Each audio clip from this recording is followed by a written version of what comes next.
Alright, figure number 2. I know I want a blue coat for this guy. I did a lot of blue on the regular infantry. But I want something light blue because I haven't done that. So I got a lot of different little guys painted up here, but no light blues. We're going to start with some brown pants. I got some burnt umber here. And just like before, smear it on. So we got our burnt umber almost dry. And as I said before, at the beginning of this video, I know I trailed off quite a bit. You can use any color to highlight any color, sort of. Well, that's not exactly 100% true, but I mean, from this burnt umber base, I can go in a number of directions. I have here English uniform, which is going into a little bit of a brownish green direction. I was going to mix it, but let's try using it straight. Or do I want it... Deciding here. You know, I'm going to mix in a tiny amount of the burnt umber into it. Because I think I did English uniform pants on another guy. I want a little bit of variety.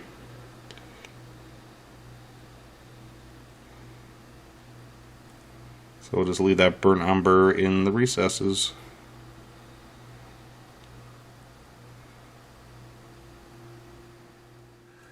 Going with model color khaki now.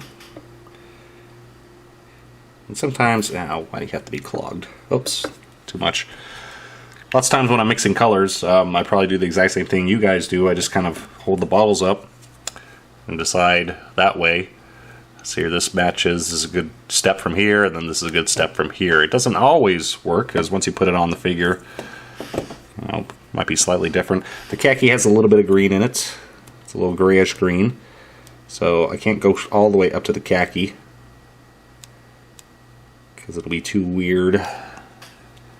It's like mixing green and orange or something. Thin a few times. Test it out. Let's mix a little bit more English uniform in there.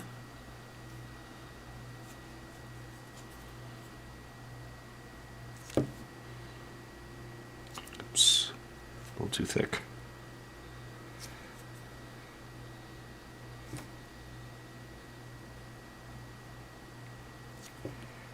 Alright. Now let's do some highlighting.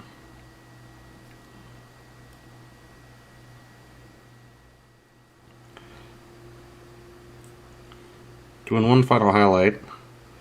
And this is pretty much the exact same mix that I just used. However, I'm using a little bit thicker, so less water added, and because it's thicker, it's less transparent.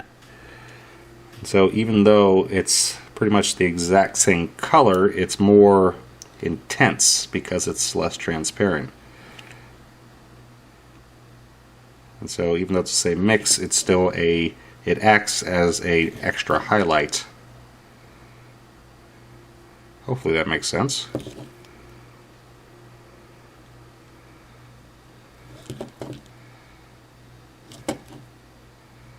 Alright, that's about it. We're going to move on to the jacket because I don't know what I want to paint the shirt yet. So I wanted the shirt blue, or light blue actually, and just going through here, I already did steel gray on one or two of the figures, I think.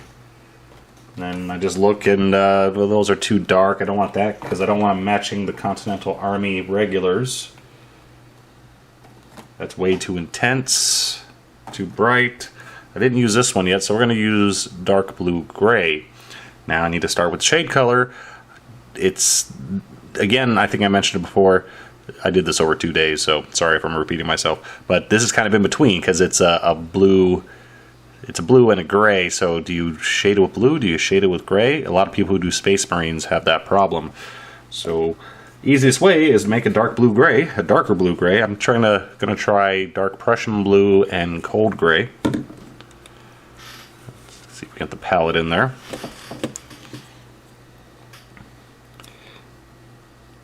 And, you know, I don't know everything.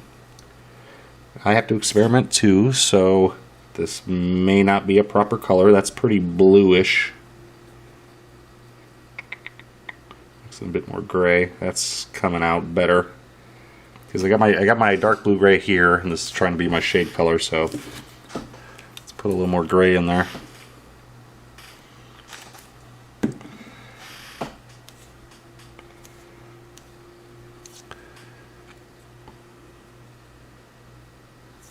Alright, well, we'll start with that. I think that might be too close to what's going to be my base coat, but at least it's easier to make up your mind when the paint's on the figure. And if it's a wrong, we just simply paint over it. Got my shade color down and made it a little bit too light, so the dark blue gray doesn't show up that well. So I could go and redo that shade, or I could just add some Wolf's Gray to my dark blue gray and then use that as the base coat. Since I'm not trying to do 50 of these guys in the same color, adjusting the color slightly is no big deal.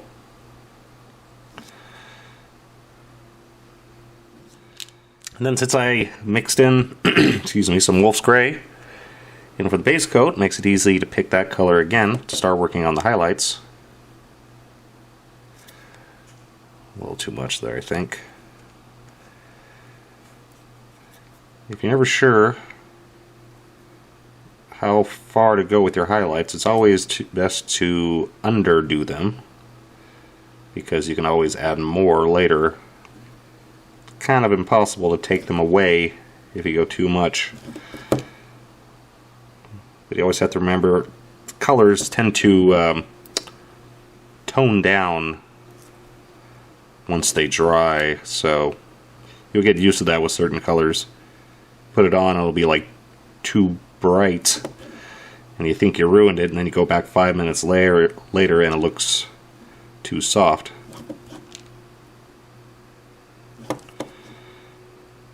One more highlight with this color, and I think we're done. My intention was to paint the vest a darker blue to show you how you can mix different blues up together. However, I'm going a little bit off the rails here. I decided to go for red. Suddenly just occurred to me, why the hell not?